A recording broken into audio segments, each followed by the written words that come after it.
what I want to do is let you know that I was having three conversations in 2 days with people that are down in the dumps and they're suffering a little bit of, let's say, some are overwhelmed, some are stressed, some are feeling anxious because of the uncertainty, and some are just feeling like things are out of control. So, what I thought I would do is just summarize to you the three conversations I had with these three people on what I have done in the past, which has taken something that's totally chaotic, totally stressful, totally anxious, a situation that potentially affected my sleep, and a situation that just took away color from life and got in the way of being able to just do normal things. So what I'm going to do is, and I'm streaming this through LinkedIn and, Periscope, YouTube, and Facebook at the same time. And I'd like to let you know that if any of this information you find useful, please actually share it, because you may be actually dramatically taking someone from sadness to at least bearable or even potentially optimistic. So here are the things that I do when I'm down in the dumps. The first thing is daily exercise. I find that if I stick with it, that what happens is the chemical endorphins in my body actually seem to take the edge off the anxiety and the stress. So I actually find, particularly with cardio, more so than actually doing weights, I find that the heartbeat at over 150 beats per minute for around half an hour gives you this chemical reaction inside your body that just basically makes you feel slightly happier than what you were. So I would say if you could get a bottle and get exercise put in that bottle, companies like Pfizer and other pharmaceutical companies would make an absolute fortune if you could get exercise and put it in a bottle. And I do it not for the physical benefit, not for the weight loss, not for the cardiovascular. When I'm in stress, I'm doing it for the psychological effect. Psychological effect. Number two, narrowing your time focus. I think as human beings, we're really bad at forecasting the future. We've got this incredible ability to go into protection mode and allow our mind to go into worst case scenario. We seem to catastrophize. We seem to create imaginary problems that have a very low probability of happening. And these things become thieves of our sleep in the night. And often you'll be lying in bed thinking about, hey, if this happens, these are the consequences. And it's really weird. You can wake up, and when the sunlight comes into your room, you actually realize that, hey, they're not as bad as what you thought they were. My advice to you is you should never believe your thinking when you're scared or anxious. The next one, I want you to reduce media consumption, because, like I've said in a lot of the training webinars I've done, I haven't met anyone that got coronavirus yet myself.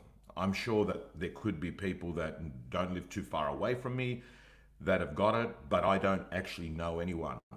So the actual pandemic of COVID-19 has not actually impacted me and my inner circle of people, the closest people in my life, from a virus perspective. But the infodemic has certainly impacted people around me. The addiction to actually stay on top of the news every hour basically means that you're exposing yourself to a strategy that media companies use. And I can tell you this because I'm an insider, having come from the world of media, and that is that misery sells. So if you actually just keep lending your mind out to journalists and editors who have a very clear goal, and that is to get eyeballs onto their TV programs, their radio stations, their newspapers, or wherever you're consuming content, most likely on this device. What you're really doing is giving yourself the information that is the worst 1% available. And what I want you to start doing is, hey, sure, spend 10, 15, 20, even half an hour a day on education. Maybe spend 15 minutes. So I've got the Financial Review app on my phone. I also have the Australian, I also have the Telegraph, and I've got the Sydney Morning Herald. And what I do is I quickly scroll, and I'm actually looking for information that is not misery information.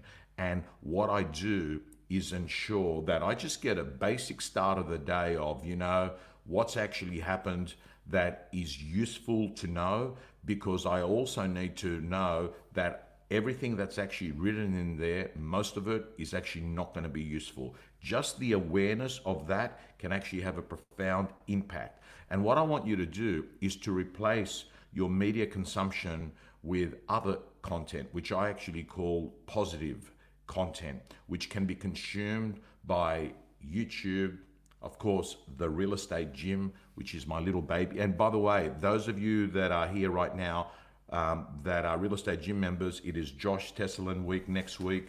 We're doing the listing presentation in one module, buyer management in another, his CRM management, his social media strategy, and his prospecting and appointment strategy. So that is Josh Tesselin week next week, a guy that's done 90 sales already this year. So let me move on to tell you that on consumption, let me just say to you, audible.com, Blinkist, fantastic. YouTube, love it. You can actually just play it without having to watch anything and just listen to the words. And of course, reading books. And I've said it before, the hand that picks up a book is never the same hand that puts it back down.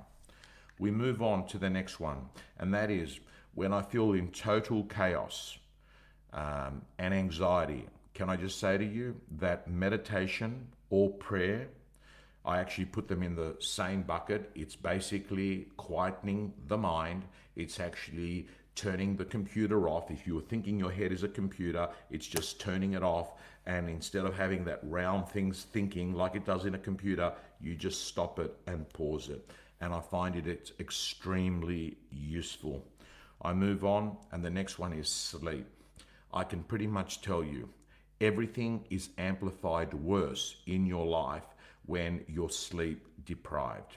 Now, of course, people say yes, I know this, but what can I do about it if I can't sleep? There's enough information out there that will say, whilst you might not become the perfect sleeper, you will improve your sleep with basic good sleep hygiene.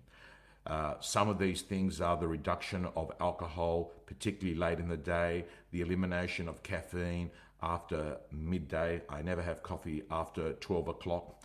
Having a night ritual, having something that doesn't create stimulus in your head, and that might be watching something that makes you doze off on YouTube. It could be that you actually read a book that is not too inspiring, something that just sort of gets you into that feeling just before you go to sleep. And all I can say to you is that routine, which is the next word that's come up there, is for me a critical thing in times of anxiety. And what I do is I narrow my focus, and I don't worry about 1 week or 1 month or 6 months. All I'm worrying about is getting through the day. Guys, I'm mindful of the time. I've got to be on that webinar at 8 o'clock in the UK. The next one is this: solution focus.